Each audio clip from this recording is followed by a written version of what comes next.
Hello, everybody. It's Pastor Michael Thomas once again for the Real Chat podcast, and I'm here with my brother Justin Jackson. Yes, sir. All right, and today the name or topic is all about positive momentum, and we're naming this episode "Let Me Cook." That's right. Yeah, it's all about when you start something, you want to finish it. You want to see it all the way to completion.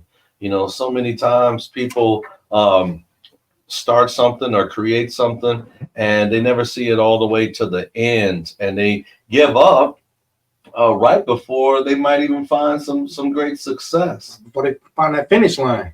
And so we just want to encourage you to give it all you got. When you start something, you do it to the best of your ability, and you don't end until you make it through the finish line. That's right. That's right. Man, can you tell a story of when maybe you might have did something you gave up too early, or maybe you did something you seen it all the way to completion and then you got to see the rewards from it? Oh, I gave up on a lot of things. You know, I most of my life I was giving up. You know, I felt like it wasn't no point in doing it anymore, so I just went ahead and gave up on it.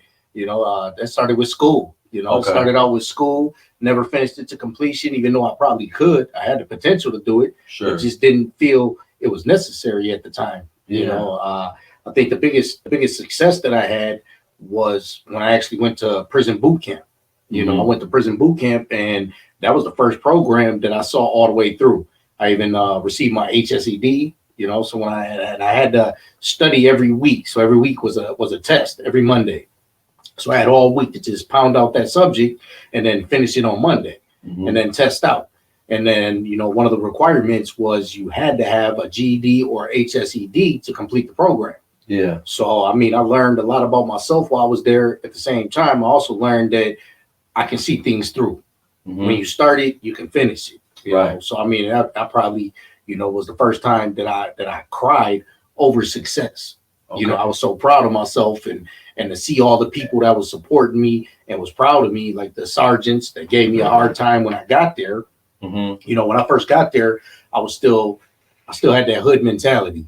So you're not gonna tell me nothing. You ain't gonna tell me how I need to be conducting myself. You know, when they first said, you know, get your nose on the wall, I looked at them like, who you talking to? Then about 4 sergeants had me on the ground. I was like, okay, you know, maybe I'll get my nose on this wall real quick. Yeah. Man, success takes time. You know, anything worth doing requires hard work, and man, life just doesn't come easy, you know.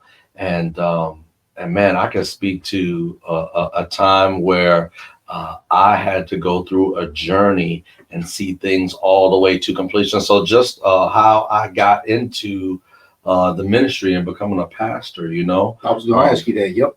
Yeah, so I started off as just like a pulpit supply preacher. They would call me, different churches would call, and I'd be assigned to go and preach because their pastor was on vacation or he was sick or whatever.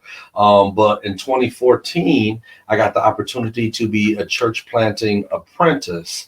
And what that is it's basically a person who's underneath a head pastor, and they start a church that never existed before.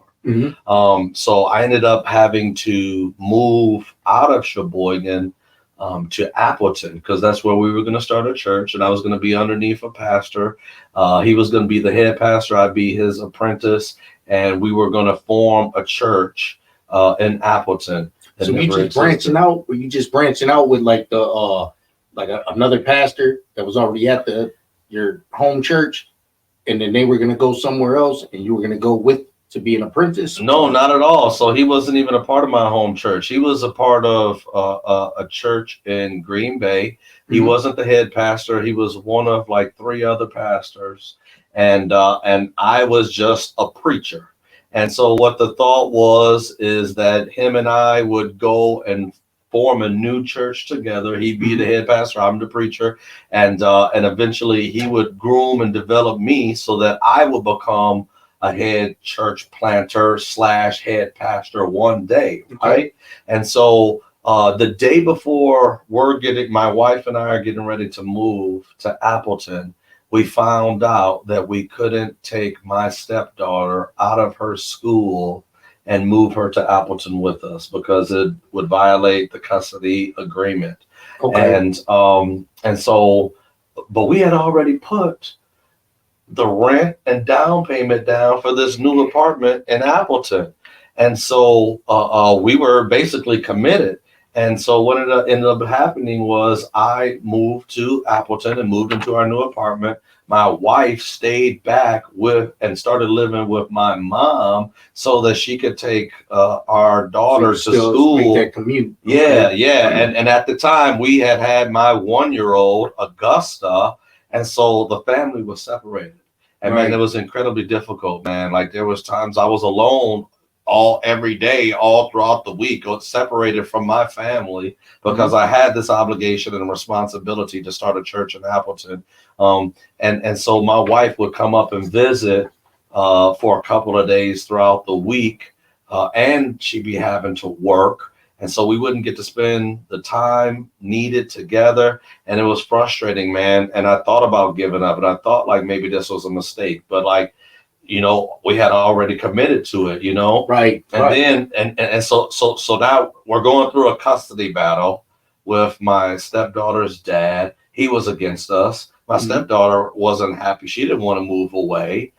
We had to get a lawyer, but it seemed like the lawyer wasn't communicating and working with us. And it felt like he was against us. The guardian ad litem, like they was against us. And so it was like everything was against us, man. And we were going through all this. And the easy thing to do would be just to give up and bow down, you know. Throw the towel in. Right. Give up. You know. And then while we're in Appleton trying to start this church, my partner, the head pastor, all of a sudden, he's like, well, you know what? I don't know if I want to do this anymore. I think I'm just going to take over another church. I don't want to be a church planter anymore. I'm just going to become a head pastor of a different church. You felt it was getting difficult because of your situation? I don't think it had anything to do with my situation. No, he wanted something that was already established and something that he could just slide right into. Because trying to start a church in a whole nother city with complete strangers isn't easy. So you're already taking blows, trying to make this work as an apprentice. Yes. And here's your mentor.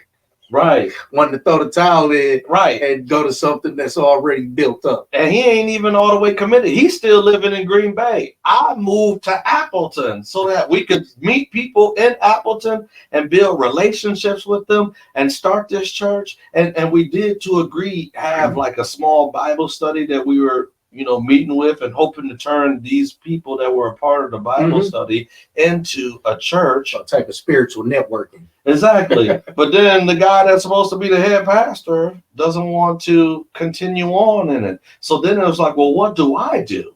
You know what I mean? Because he's supposed to be the lead on there. So what did that teach you about mentorship? Like, this is supposed to be your mentor. Absolutely. He's supposed to be teaching you. Right. And what he's teaching you is, we're just going to get something that's already built. We're going to do something that's more convenient for myself. And well, one thing that I learned when it comes to mentorship is that you can't give up on the person that you're mentoring. You know what I mean? Because they're depending on you. You know what I mean? And so he was able to just walk away and go be a part of a church that's already established. And that still leaves you kind of lost. Absolutely. You're still trying to find out if this is even the path you want to take. Right. Well. In doing so, I felt, you know what, I've come this far. I can't give up now. I have to continue forward. So what did I do? I ended up becoming a head church planter. And with me becoming a head church planter, I could start my own church anywhere I wanted. And so instead of continuing in Appleton, though, I felt led to start a church in Milwaukee since I'm starting my own church. And that's what I did. We moved to Milwaukee then. And I launched a church down there. And as we were moving to Milwaukee, we ended up winning the custody battle, which allowed us to be able to take my stepdaughter to Milwaukee as well. Okay. And I launched my church in 2016. And the rest is history. That's how I became a head pastor. And I never lost the momentum yet. You know what I mean? I even started another church. You know what I'm saying? I went beyond and started another church in Sheboygan. And that went well. And it led to having me take over Hope Community Church, taking the church that I started and combining it with an established church, and which is where we're at today. Nice. Yeah, but there was plenty of opportunity to give up. And just so you know, I'm proud and happy to be a part of that. You know, I'm happy to be a part of this. Yeah. So, you know, because if you wouldn't have took those steps, then we wouldn't be doing what we're doing now with the Real Chat podcast. For sure. You know, so don't give up on that momentum. That's right. I had my stepson, you know, we went to parent teacher conference the other day, and I told him yesterday, I said, this really changed my perspective of how I thought you were being in school. Sure. You know, because he spent so much time being in trouble and just having so much pushback. But when I got to the school yesterday and we sat down and talked with those teachers, man, it was amazing. Yeah. I mean, every single one of them, up to the ones that even joked with him about being grounded. You know, he had his math teacher, and the math teacher said that he has they have a question that's unrelated to school once a week. So they get in there and they talk about basketball. Okay. And you already know the kid talks about basketball all the time. Right. Everything out his mouth is LeBron or Kobe or, you know, all these new players. And, you know, we're having a conversation about Jordan. And then the math teacher just chimed in right away and says, well, you know, if you get a poster of LeBron, then I'll hang it up with the rest of my pictures I have back here. And he's got a bunch of basketball players up on the wall that the kids bring in. Okay. And I told him, man, you keep your stuff together, you can earn you a basketball poster. Right. So, but no, it was just hearing him talk, you know, when he cracked the joke, he says, well, what is one of my questions when I ask you how your weekend's going to be? If you're not, and then they both responded grounded at the same time, you know, but he laughed about it and they were able to sit back. And he said, but the basketball is a way that he's able to reroute them, sure, you know, to kind of redirect them. Mm-hmm. Hey, man, you know, let's start talking about this and kind of recalibrate your mind. But, you know, he didn't give up the momentum. Right. You know, he didn't give up on it. And I think that gave him more self-confidence. Sure. You know, because I told him, I said, man, hear all these teachers say these good things about you, you know, changed my mind on what I think is really going on in school. Because in my mind, I'm like, man, you can't make it to class on time. You're tardy, you're late, you're this, you're that. You know, you can't stop talking, you know, and what's going on. And then I hear all these teachers, every single one of them, you know, and the grades are up to like A's, B's. I think the lowest is a C+. Okay. You know, but I mean, it's a work in progress. That's like biology or something. Mm-hmm. I mean, I don't know nothing about biology either. I hear you. You know, so I mean, it's a lot of room for error there on my part. Absolutely. But yeah, he's not giving up, man. He's still in the kitchen cooking, you know, and doing what he's supposed to be doing. Well, so, I think that that just speaks to the positive things that you guys have instilled in him, and gives you even more motivation and confirmation that you want to keep doing what you've been doing, you know what I mean? And continuing to build the positivity and the discipline and self-control things that we've been talking about over the last few weeks. And you want to see him continue to build the momentum and finish strong and get good grades. Sometimes young people and even adults, they can see, oh, I've done this, I've had a great report. And then in the final stretch, they lag and make mistakes. Yeah, they get comfortable and know what you've been doing, continue to do it well, and maybe even do it even harder or go a little further. You know what I mean? Right. Give it a little extra more effort. I'm glad you said comfortable, because I actually just had a conversation with my mother, and it was regarding my nephew. And, you know, so everybody that don't know, you know, has been staying with me and, you know, putting in some good work and making some positive strides. But every now and then he gets in his head about the negative things. Sure. Our jobs aren't coming fast enough. I'm not making enough money. This isn't happening fast enough, you know. But I was explaining to my mom, you know, because she raised him. So for her, talking about her grandson, it's like, well, he just needs this and he needs that. I says, no, what he needs is not to get comfortable, you know, because with the help that we're giving him, you know, you start to get comfortable. You make a little bit of money. You want to go buy the things you want, you know, but then you start losing sight of what your positive goal is. Yeah. You know, you start losing that momentum because you get comfortable. And I think when we stay out of our comfort zone, that's how we keep that momentum going. Sure. We keep doing more that's going to make us feel uncomfortable. You know, if we keep doing more things that we never thought we would try, or you know, but I mean, when you start looking at the things, for example, when I got my peer support specialist certification, I've never seen myself doing anything like that. Sure. I gave up on mostly everything. You know, I started doing school and things get hard with my family, my kids, things like that. Like, you know, it just starts getting chaotic. And right away, I'm like, yeah, I probably don't need that degree anyways. Start making excuses of why I don't need that degree. Right. You know, when I could have just went ahead, finished, and got that degree. Yeah. You know, I'm glad I did the peer support specialist and actually went through and followed through and made it to the finish line on that, because I was actually going for my bachelor's. And I got 2 years into my bachelor's and I'm like, it's probably not even the job I want to do. You know, I let those negative thoughts start creeping in, but it led me to do something more positive.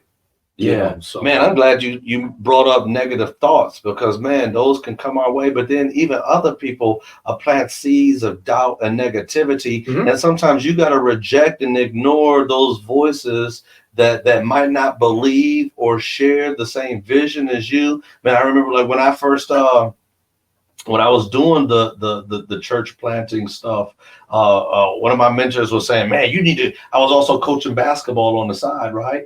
And he was saying, oh, you should give up the basketball and just focus on this and don't even worry about all that. And I'm like, nah, I think I got to keep on going. And I believe that this is a part of me networking and connecting, and God wants me to do this, you know what I mean? And it just so happened that being a part of that team that year in coaching, we went all the way to the state championship game.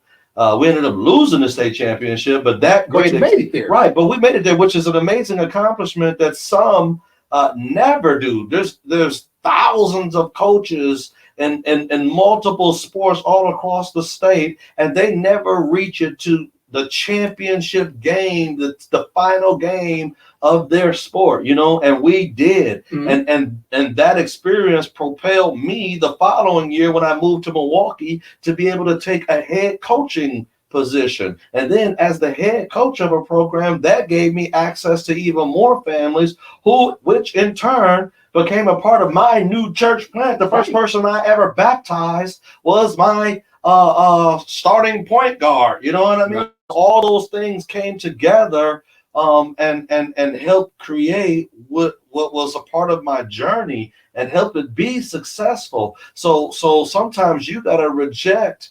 the people that don't support and believe and don't allow them to cut off the momentum of what you are building, man. You got to believe in yourself when others don't believe. Well, yeah, because you got to shut that little voice off, because it will stop the momentum when you listen to those outside voices. Right. When you hear those people say, yeah, well, you know, it sounds good, but don't you think you might want to save up a little more? Or do you think you might want to do this first? You know, and it's like, yeah, nah, like when you got a plan, stick to that plan. Right. You know, when you got a solid plan, stick to that solid plan. Don't let nobody tell you that you should be taking any type of other direction with that. You know, stay on task. And I tell a lot of young brothers that, because that was part of my problem, and that's the peer pressure. You know, that's the peer pressure today. Because they want you to be stuck doing the same thing. Right. They miss hanging out with you. They miss going to the bars with you. And you know,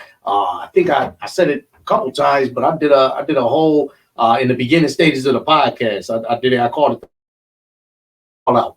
You know, so what I did was I was calling all my guys from back in the day, even my family, brothers, you know, brother-in-laws, and I called them all up. I think it was like 11:30 midnight, and I called them, and I didn't get no answers. You know, because they all got to get up and do something. You know, so that's when you start to really realize like who's keeping that momentum, who's still trying to get to the finish line and succeed. Right. You know, because if you call somebody 1 o'clock in the morning, they wide awake and they got to work in the morning. You know, I mean, they probably gonna lose their job. You know, there's probably something going on that they're still up.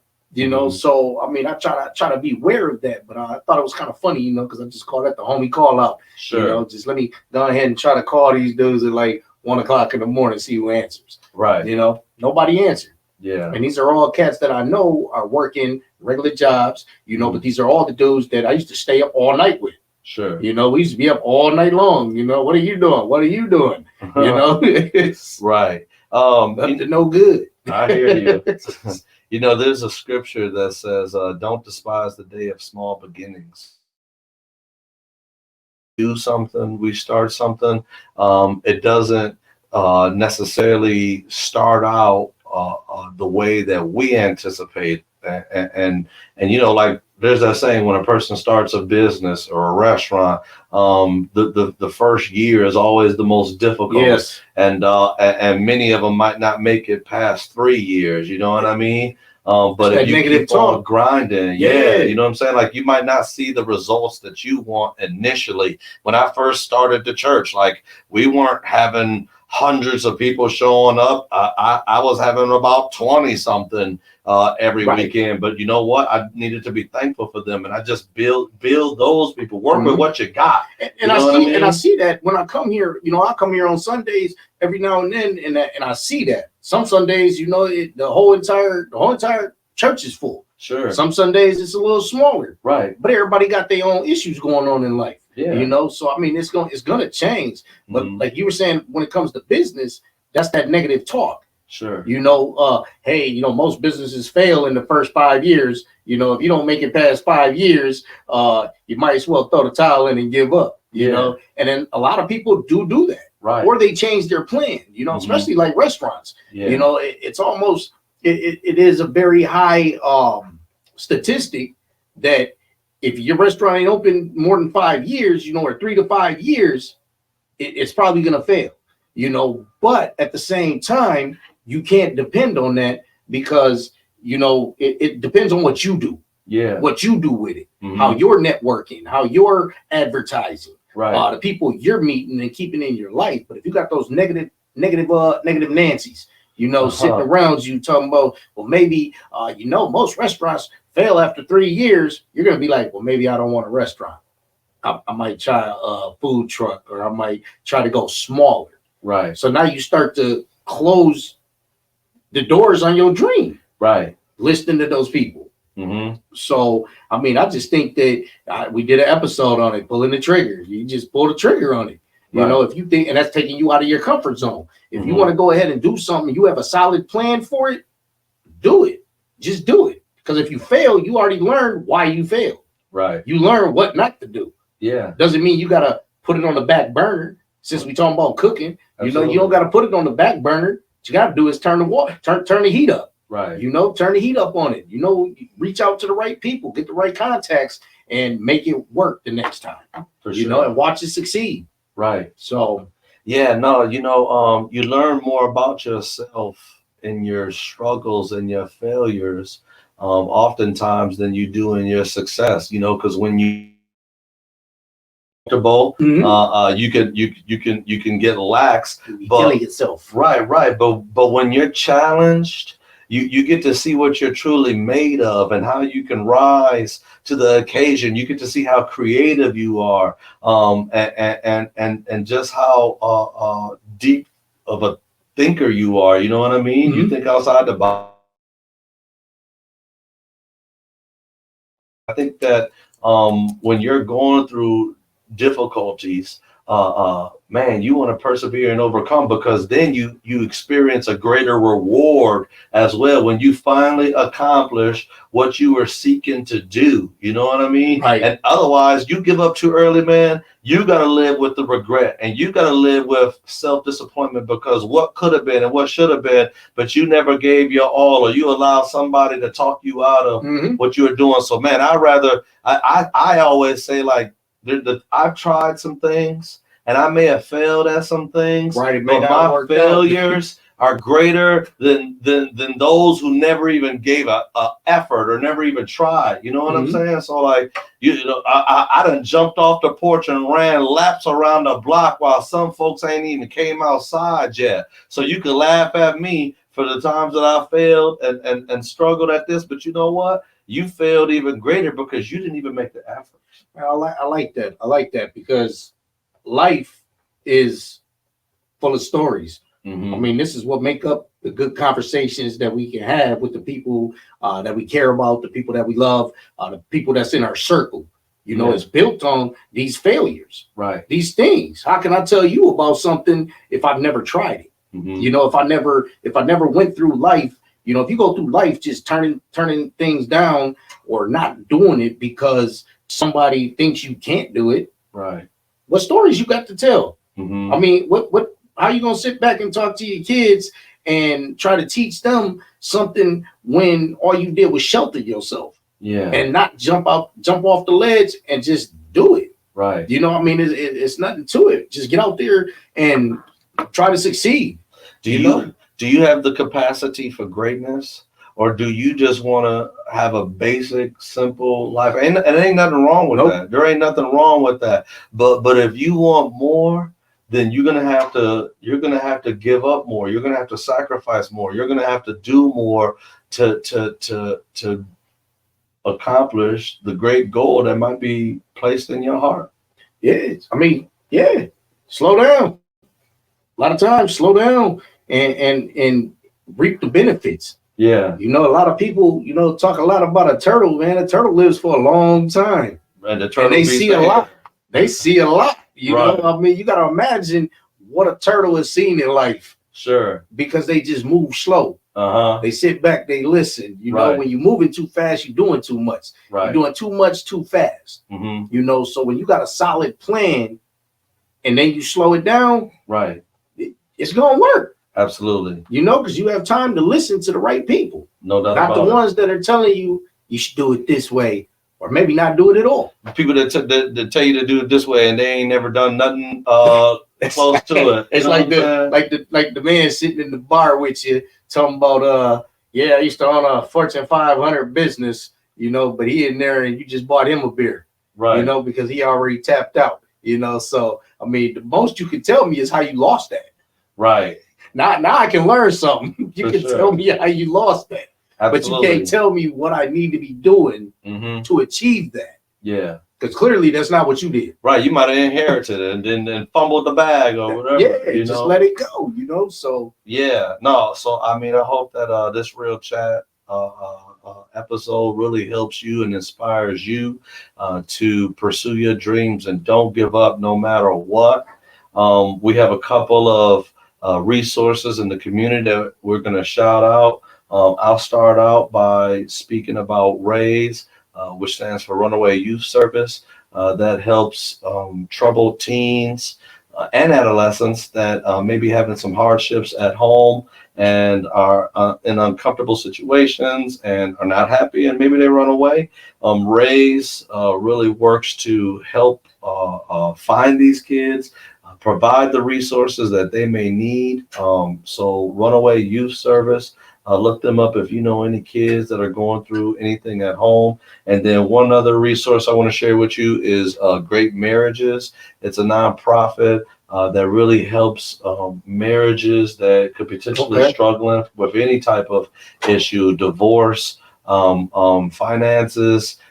They provide speakers, classes, and all different types of resources to help marriages be successful. okay, nice. Are they actually geared towards helping regular couples as well? I think they'll help you towards marriage. No, I think they'll help you as you're looking to get married too. So if you're engaged, okay. So building a strong relationship until you hit that step. Absolutely. Okay, definitely. Yes, All right. So I want to talk about Mary's Room. You know, so for any young mothers or mothers in general, mothers to be, this is a resource located at 4219 State Highway 42, Sheboygan, Wisconsin. You're able to go there and get the support you need as a new mother or as a mother. So I believe they help in both sides of it. Also diapers, formula, all that. Okay, nice. Mm-hmm. Yeah, because we need a lot of that. You know, the babies go through them Pampers. They really do. You know, so the other one I want to talk about is Stepping Stone. So Stepping Stone, I'm gonna let my producer Corey tell you a little bit about that. Oh, Stepping Stone, I don't know if you guys can hear me. Stepping Stone is a recovery housing for people who freshly get out of jail or are really working on their recovery. And I was in there myself. So I was in there for about 5 months. And they really work. It is faith-based, just to let people know. But you don't have to have a certain religion in order to get clean. It's just a faith-based organization that do help. Yeah, that do help with your sobriety. Okay. Right. Okay. And that's run by Ryan Molinar. His phone number is 920-331-1614. So hit up Ryan. He's the He's a good guy. Absolutely. contact director, great brother. Oh yeah, and like we said, we talk a lot about networking, you know, and I just want to say I had the opportunity to meet Corey through this program, you know. So we were at a different event, but he changed his life around and was stepping up to run a booth at this event, and that's how we met. Before we met again here in the church, and was able to collaborate on this podcast. So Absolutely. definitely. Hey man, it's amazing how things come together and work out. Man, I hope that this was a great episode for you all. Stay tuned for next week. Righteous Education About Life, Real Chat. Definitely. Brother Justin, it was a pleasure, my man. Always. Keep the momentum going, brother. Don't let nothing stop you. We rolling, we building, baby. Don't turn off the fire. Y'all